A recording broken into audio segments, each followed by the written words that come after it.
যে ছিল রাজা, সবাই ডেকে বলতো হবু মন্ত্রী মশাই, নামতা হবু হাসি মুখে থাকতো সব সময়। দুইজনাতে খাইতো শুধু পান্তু আর খাজা, দুইজনাতে খাইতো শুধু পান্তু আর খাজা। গোপাঙ্গ গোপ গোপাঙ্গ গোপাঙ্গ গোপ গোপাঙ্গ গোপাঙ্গ গোপ গোপাঙ্গ।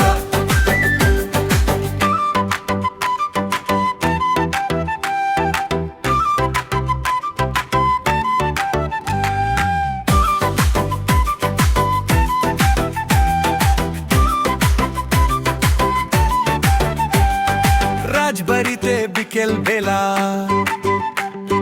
থাল ভরা তো মিষ্টি দিয়ে,